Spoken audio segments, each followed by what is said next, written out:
भाई जो गुरु बचन पे डट गे, कट गे फंद 84 के।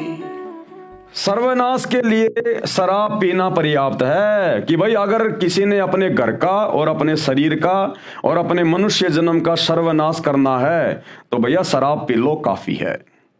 ये कितनी ज्यादा हानिकारक है भक्ति मार्ग में।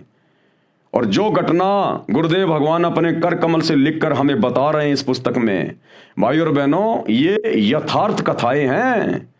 क्योंकि सतगुरु सत्यवादी होता है, परमेश्वर को झूठ का सहारा लेने की आवश्यकता नहीं पड़ती। सत्यवादी के चरणों की मैं सिर पर डारूं धूर, 84 निश्चय मिटे पहुंचूं तख्त हजूर। ये सत साहिब है, सत्यवादी परमात्मा अल्लाह कबीर, कबीर अल्लाह। इनको झूठ का सहारा लेने की आवश्यकता नहीं पड़ती। तो जो सत्य कथा शराब के नुकसान के विषय में हमें गुरुदेव भगवान अपने कर कमल से लिखकर बताने जा रहे हैं, आज के बाद यदि कोई भाई बहन इस प्रकार की गलती भी कर रहा है, खैर भगत भाई बहन तो नहीं करेंगे इस प्रकार की गलती, जिनको ये भक्ति मार्ग समझ में आ गया। आम समाज हिंदू मुस्लिमों के लिए भी एक बहुत बड़ी शिक्षा है ये। जो लोग शराब पीते हैं या शराब को पिलाने में औरों का सहयोग करते हैं, दारू के ठेके खोल के बैठे हैं, लोगों को शराब लाकर देते हैं, इस शराब को सूंघना भी कितना महा खतरनाक है, कितना हानिकारक है। शराब की दुर्गंध भी कितनी हानिकारक है। पीने वाले का तो सत्यानाश, बेड़ा गर्ग। ये सत्य कथा सुनिए। सर्वनाश के लिए शराब पीना कितना पर्याप्त है। प्रश्न, मुसलमान धर्म में शराब के निकट भी जाना हराम बताया है, इसके पीछे क्या राज है। पाकिस्तान देश के प्रधानमंत्री जुल्फिकार भुट्टो को इसी बात पर फांसी दे दी गई थी कि उन्होंने शराब पी ली थी। इसके साथ साथ अन्य जुल्म भी उनकी मौत का कारण था। आरोप था कि भुट्टो ने अपने राजनीतिक प्रतिद्वंदी यानी अपोजिट पार्टी वाले मोहम्मद अहमद खां कसूरी की हत्या करवाई थी। और ये परमात्मा ने जो लिख दिया वो सत्य, उसमें फिर कोई झूठ नहीं। अब गुरुदेव भगवान उत्तर दे रहे हैं, मोहम्मद साहब के समय में दैत्यों यानी राक्षसों के रहने की जगह खैबर थी। मोहम्मद साहब ने अली से कहा कि जिब्राइल मेरे पास इसम ए आजम लाए थे, वह मुझसे सीख जाओ, वहां के खजाने से धन ले आओ। यदि तुमसे कोई सामना करे तो उससे लड़ो, डरो मत, क्योंकि इसम ए आजम जिसके पास होता है उसकी सर्वथा विजय होती है। इसम ए आजम का मतलब होता है एक विशेष प्रकार का मंत्र, एक वो कलमा, जैसे वर्तमान में सार शब्द। तो जिस भगत के पास सार शब्द होगा उसके आगे तो काल भी थर थर कांपेगा, थर थर। इसी प्रकार हजरत मोहम्मद को जिब्राइल नाम के उस फरिश्ते ने इसम ए आजिम दिया था, और जिसके पास वो इसम ए आजिम होता है उसके ऊपर फिर कोई विजय प्राप्त नहीं कर सकता, वो फिर विजय होता हुआ चला जाता है। तो वो जो हजरत अली था, अब ये हजरत अली कौन था भाई और बहनों, ये भी इस कबीर अल्लाह ने हजरत मोहम्मद के साथ में भेजा हुआ था। हजरत मोहम्मद की हर प्रकार से वो अली ही सहायता करता था, अली ही। और गुरुदेव ने कबीर सागर के सरलार्थ में लिखा है कि उस हजरत अली की, जो कि इस कबीर अल्लाह के द्वारा हजरत मोहम्मद की सुरक्षा के लिए छोड़ा गया था, उसकी 70 हाथ लंबी उसकी तलवार थी। और जब वो अपनी तलवार चलाता था तो ऊपर के आसमान में भी, ऊपर के लोकों में भी उसकी चमक जाया करती थी। तब जाकर ये इस्लाम धर्म चला है, अन्यथा ये शैतान, ये काल, मुसलमान धर्म के लोग जिसे अपना अल्लाह मानते हैं, खुदा मानते हैं, शैतान को, ये तो इस्लाम धर्म भी नहीं चलने देता, इस्लाम भी। और मुसलमान इस शैतान को अपना अल्लाह मान के पूज रहे हैं। यदि तुमसे कोई सामना करे तो उससे लड़ो, डरो मत, क्योंकि इसम ए आजम जिसके पास होता है उसकी सर्वदा विजय होती है। अली इसम ए आजम को सीख कर वहां गए पर विजय प्राप्त नहीं हो पाई, क्योंकि उस गढ़ में एक महात्मा रहता था जिसकी रक्षा में वहां के रहने वाले थे। उसी महात्मा की कृपा से कोई किला ले नहीं सकता था। जब हजरत अली किले को न जीत सका तो मोहम्मद साहब ने उन्हें शौपन में उपदेश दिया कि ए अली, इस शहर में एक फकीर रहता है, उसे किसी न किसी उपाय से शराब खाने के निकट ले जा। उस महात्मा में इतनी शक्ति थी। अब हजरत मोहम्मद बेचारा किसको सपने में दर्शन देगा? ये सारे काम कबीर भगवान के, भाइयों और बहनों, सतगुरु रामपाल जी परमात्मा के। अब आप और हमें तो समझ में आ गई सारी बातें। तो हजरत मोहम्मद जी के रूप में कबीर भगवान ने हजरत अली को शौपन में दर्शन देकर कहा कि इस महात्मा के पास में बहुत जबरदस्त शक्ति है। हालांकि कबीर परमात्मा आ गए, क्या महात्मा क्या फात्मा, लेकिन परमात्मा ने घटनाओं को जन्म देना था। तो कहा कि इस महात्मा में बहुत ज्यादा शक्ति है भक्ति की, तू एक काम कर, इसकी भक्ति की शक्ति को नष्ट करने के लिए तू इसको किसी शराब खाने के पास लेके जा, जहां पर शराब बनाई जाती है, लोग शराब पीते हैं। इसको पिलाने की जरूरत नहीं है, केवल शराब खाने के पास लेके चला जा। तो अली ने वैसा ही किया। उसे किसी न किसी उपाय से शराब खाने के निकट ले जा, उसकी नाक में शराब की गंध आवेगी तो उसका मातम्य यानी उसकी भक्ति खत्म हो जाएगी, उसका मातम्य जाता रहेगा।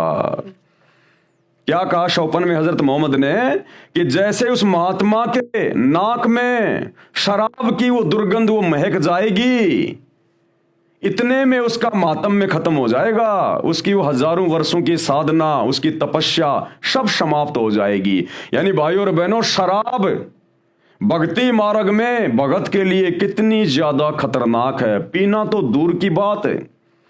अगर शराब की महक भी भगत के नाक में चली गई, सारी भक्ति नष्ट। लेकिन भाइयों और बहनों, आप और हमने डरना नहीं है। देखो, जानबूझ के तो हमने ना शराब को हाथ लगाना, ना किसी का सहयोग करना, ना हमने दारू के ठेके के अंदर जाना, ना हमने किसी बोतल में सूंघना। लेकिन वर्तमान में परमात्मा धरती पर है। अगर भगवान हमारे ऊपर विशेष आशीर्वाद ना बख्शे तो ये शैतान हमें भक्ति ना करने दे। ये बात बिल्कुल सत्य है। इस शैतान के लोक में जो नियम है वो नियम है, जो जैसा करेगा वैसा पाएगा। ये सत्य कथा है। अगर भगत ने शराब भी सूंघ ली, चाहे गलती से या चाहे जानबूझ के, तो भी उसकी सारी भक्ति नष्ट, मोक्ष प्राप्त नहीं कर पाएगा। तो इस कबीर अल्लाह को, सतगुरु रामपाल जी भगवान को, इस परवरदिगार को इस बात का पता है कि इस प्रकार तो ये शैतान मेरे बच्चों का मोक्ष नहीं होने देगा। तो वर्तमान में इस कबीर अल्लाह सतगुरु रामपाल जी ने हमें अपनी शरण में लिया और परमेश्वर पल पल हमारे साथ में रहते हैं। और परमेश्वर ने हमें छूट दे दी कि बच्चों, जानबूझ के गलतियां करोगे तो तुम्हारा सब कुछ बर्बाद होगा, जो जो यहां का नियम है। हां, यदि अनजाने में तुमसे गलती हो गई या शैतान ने तुम्हारे साथ में धोखा कर दिया, तुम्हारे किसी रिश्तेदार ने, यार दोस्त ने धोखे से तुम्हारे को सब्जी में मीट खिला दिया, मांस खिला दिया और तुमने खा लिया, तो वो दोष मैं तुम्हें नहीं लगने दूंगा, क्योंकि तुमने जानबूझ के नहीं खाया, तुम्हारे को धोखे से खिला दिया गया। ऐसे में तुम्हारा मर्यादा खंड नहीं होगी, तुम्हारा नाम खंड नहीं होगा। तुम्हारे किसी दोस्त ने, रिश्तेदार ने गलती से तुम्हारे को किसी ठंडे की बोतल में बियर पिला दी, शराब घोल के पिला दी और तुमने ठंडा समझ के पी लिया, तो तुम्हारी मर्यादा खंडित नहीं होगी, क्योंकि तुमने जानबूझ के गलती नहीं की। लेकिन आगे से ऐसे दुष्ट लोगों से सावधान रहना, उनकी शक्ल भी देखने से परहेज करना है। तो परमेश्वर ने वर्तमान में हमें थोड़ी छूट दे दी भाई और बहनों, अन्यथा ये शैतान हमें यहां से निकलने ना दे। तो गुरुदेव ने कहा कि जानबूझ साची तजय और करे झूठ से ने, ताकि संगत है प्रभु शौपन में भी ना दे। जो भगत जानबूझ के गलती करेगा, मांस खाएगा या किसी को खिलाने में या लाने में सहयोग करेगा, शराब पिएगा या लाने में सहयोग करेगा, किसी को पिलाने में सहयोग करेगा, भैया उसको तो माफी है नहीं, उसकी तो भक्ति बर्बाद है। और अगर धोखे से ऐसा कोई वाकया हो गया किसी भगत के साथ में, तो फिर परमात्मा दोष नहीं लगने देगा। लेकिन वो जो महात्मा जो दारू के ठेके के पास में चला गया और केवल दारू की महक उसके नाक में चली गई और उसकी सारी भक्ति, उसकी शक्ति समाप्त हो गई। क्यों? क्योंकि वो ठीक का समय नहीं था, भक्ति युग नहीं था। उस महात्मा को तत्वदर्शी संत रूप में ये कबीर अल्लाह प्राप्त नहीं था, जिस कारण से इस काल लोक के नियम अनुसार शराब की महक मात्र से उस साधु की सैकड़ों वर्षों की तपस्या और भक्ति पल भर में नष्ट हो गई। उसकी नाक में शराब की गंध आवेगी तो उसका मातम्य यानी उसकी साधुता, उसकी भक्ति शक्ति नष्ट हो जाएगी। जागने के बाद अली ने वैसा ही किया। उस फकीर की नाक में शराब की गंध पहुंचते ही उसका मातम्य जाता रहा, उसकी सारी भक्ति शक्ति नष्ट हो गई, उसकी तपस्या और भजन का सब फल नष्ट हो गया। अली ने फिर से गढ़ पर चढ़ाई की, किले को जीत लिया, उस फकीर को भी कत्ल कर दिया। केवल शराब की गंध से उसकी वर्षों की तपस्या और भजन का प्रभाव जाता रहा। अब उस बेचारे ने जानबूझ के थोड़ी ना वो अपने नाक में डाली थी, लेकिन भैया अनजाने की गलती भी ये काल माफ नहीं करता। जाने अनजाने के दोनों कर्म भोगने पड़ते हैं इस काल के लोक में। भाई और बहनों, इसलिए हमें विश्वास होना चाहिए, इसलिए हमारी भक्ति दिन ब दिन आगे बढ़ रही है, क्योंकि अल्लाह कबीर शैतान का बाप खुद सतगुरु रामपाल जी के रूप में धरती पे प्रकट है। इसलिए आप और हमारे ऊपर वो कर्म नहीं लग रहे जो कर्म जाने अनजाने में हो जाते हैं, गलती से हो जाते हैं। अन्यथा परमात्मा कहते हैं पृथ्वी ऊपर पग जो धारे, 1 करोड़ जीव एक दिन में मारे। एक इंसान सुबह से शाम तक जो इस पृथ्वी पे चलता है, पैदल, साइकिल से, बाइक से, गाड़ी से, हवाई जहाज से, 1 करोड़ जीवों की हत्या करता है। कीड़ी मकोड़े या फिर जितने भी ये सूक्ष्म जीव हैं जो गाड़ी की टक्कर से मरते हैं, हमारे पैर के नीचे आके मरते हैं।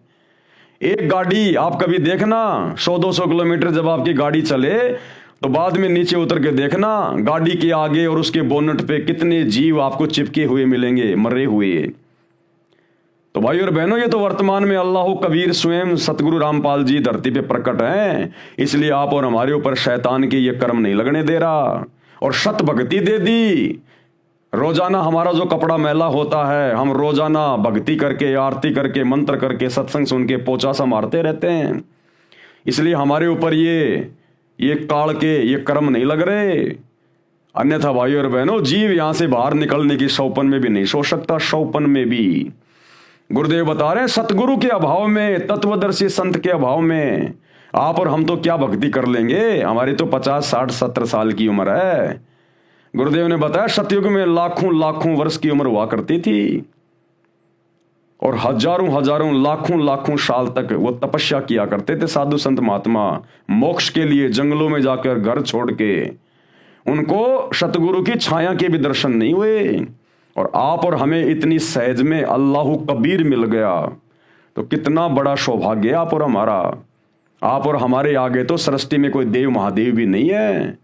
आध्यात्मिक मामले में, भक्ति के मामले में, किस्मत के मामले में। इसलिए हमने अपने गुरुदेव भगवान पर ब्लाइंड फेथ और उनके प्रत्येक वचन में रह के हमने भक्ति करनी है।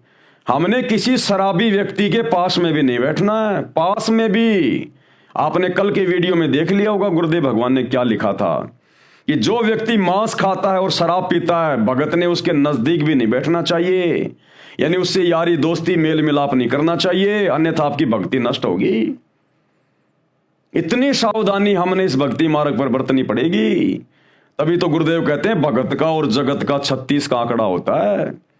यानी सच्चे भगत के विचार कभी भी जगत वाले से नहीं मिल सकते। जगत वाला यानी शैतान के प्रभाव में और भगत यानी सतगुरु के प्रभाव में। तो भैया काल और सतगुरु की तो दुश्मनी है, फिर उनके भक्तों की आपस में कैसे दोस्ती हो जाएगी। इसलिए तो परमात्मा कहते हैं इष्ट मिले और मन मिले, मिले सकल सब रीत, और कहे कबीर तहां जाइए रह संतन की प्रीत।